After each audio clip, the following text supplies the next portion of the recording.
Hello everybody, Max Scoville here, and I'm coming to you from my actual living room.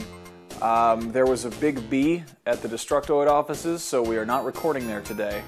And so we're recording from my house. And I read that if you're trying to make YouTube videos in your house, you should be in front of your anime collection. So here's my anime Blu-rays.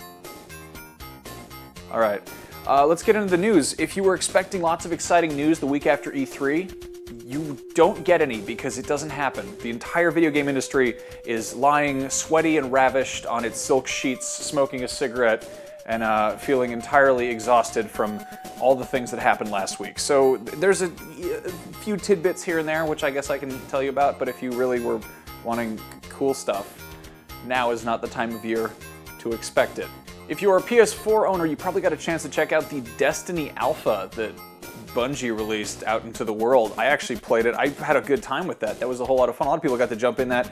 Apparently Bungie is using all of the things it learned from the alpha, and it's going to be making little tiny tweaks for the beta, which is happening next month.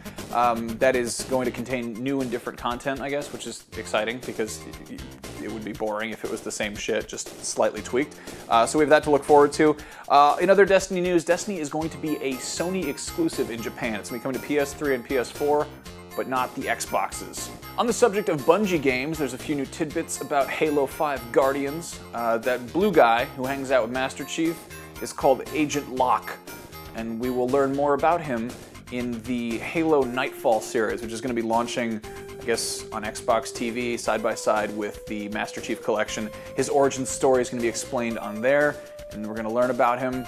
And then he's going to be in the game, and hopefully he's sort of introduced in the game, and it's not just like, oh, Agent Locke is here, it's so good to see you. But I mean, that's the whole kind of transmedia thing, and you're supposed to keep track of a whole bunch of different things at once if you want to actually make any sense out of one piece of media. In other news, you know, Ridley Scott is going to be directing the Halo TV series, and Steven Spielberg is going to be directing the Halo TV series, and Microsoft heirs and heiresses are going to be living in giant floating biodomes generations from now, while the rest of us Morlocks are stuck down here with poisonous toxic air and undrinkable water.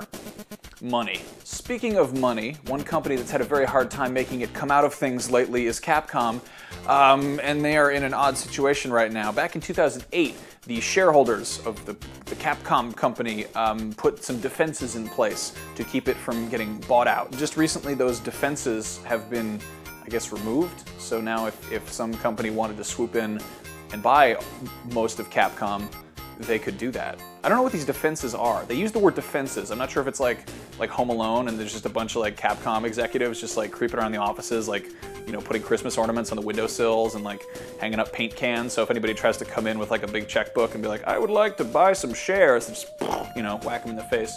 Yeah, I just went to a Home Alone place when we were talking about financial stuff because that bores the hell out of me. You see that image that was floating around that was like, here's what Nintendo's doing with, you know, beloved video game characters, and here's what their owners did with them. It's a weird time for old game characters. Speaking of Nintendo, they're doing rather well apparently. Reggie Fils-Aimé chimed in to say that the whole console race thing that we like to get in fights on the internet about, Nintendo is apparently in the top two. It's Nintendo and Sony who are doing the best, with Xbox trailing in third. I mean, this of course comes from Reggie Fils-Aimé, but I guess the Wii U is doing better than we thought. He kind of addressed the fact that its initial, you know, slow sales can be attributed to a really buttfuck terrible launch lineup, but they're hopefully trying to remedy that, and he used the word robust in terms of the company's future. Now, Watch Dogs is the game that took 2 years to come out, and it came out like 3 weeks ago, and are we tired of talking about it yet? I don't know. Is that one of those things where the hype just completely evaporated, or is it still kind of a thing to talk about? I don't care, we're going to talk about it. Some clever PC explorers went through the lines of code in the PC version of Watch Dogs, which people have noticed isn't really on par with the really cool demo that was given back at E3 2012, and they were like, that's kind of odd, like did they downgrade it or what? Apparently there were a bunch of little tweaks in the code that were like withholding certain portions of the graphics to make it not look as cool. And it's not just like one of those things where that's a crazy conspiracy theory. There are actually notes in the code that are like, don't change this, it'll make the PS4 melt, or whatever. In any case, that's gross. I don't like that. That's a rotten thing to do. On that note, we have some news about Grand Theft Auto 5 coming to next-gen consoles and PC. I guess there is going to be some new content in there, which is good to hear, and there's this amazing comparison video that somebody put up that really just shows side by side exactly how much better it looks on PS4 compared to PS3, and I'm sure that, 5 years from now, somebody's going to release some insane mod for the PC version of GTA 5 that makes it look better than whatever games are coming out on consoles then. But I'm excited about some of the stuff they're rumored to be adding, including hammerhead sharks, which we got to see in the trailer. That's a good thing. Perhaps a VTOL jet, like a Harrier. I'm a fan of that. And then there's the talk of having some animals online. So if you're playing, GTA Online and you're running around with your friends and shooting stuff from your little helicopters and your race cars, you might hit a deer. So yeah, like I said, it's kind of a dry time of year for video game news. Luckily, we have some other stuff to talk about. For those of you who enjoy, I guess, funny sextings, there are going to be 250 new emoji for you to use on your cellular smartphone telephones. I will read you some of these now, dramatically. Thermometer, black droplet, white sun with small cloud, white sun behind cloud, white sun behind cloud with rain, cloud with snow, cloud with lightning, cloud with tornado, fog, wind blowing face. You get the idea. Anyway, that's all for your rather sparse video game news in this wake of E3. If you'd like fun video game news, check out all the videos we did last week at E3 when there was a whole buttload of it. If you'd like to keep an eye on the news, go to Destructoid.com and read some words with your damn eyes. I'm Max Scoville. Take it easy. Fed up with the hassle of selling your games online? Well, stop doing it that way then! Introducing Glide, the easiest way to transform those smelly old games you don't want anymore into hot, sexy piles of cash.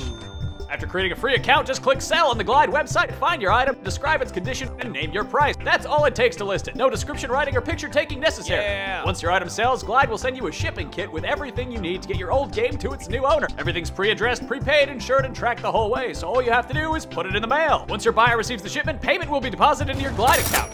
Use the cash to shop on Glide, have it transferred to your bank account, get a check mailed to you, or even be paid in Bitcoin. Even if you're not looking to sell, Glide's got a great selection of pre-owned games, phones, tablets, and iPods for stupidly reasonable prices. Sign up today, head to dtoid.tv/Glide. It's a great service, and every sign-up helps support Destructoid.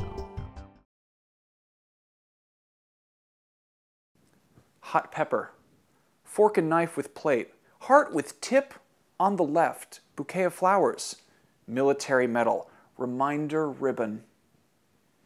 Musical keyboard with jacks, studio microphone, level slider, control knobs, beamed ascending musical notes, beamed descending musical notes, film frames, admission tickets, sports medal weightlifter, golfer, racing motorcycle, racing car, snow-capped mountain, camping. Okay, I'll stop now.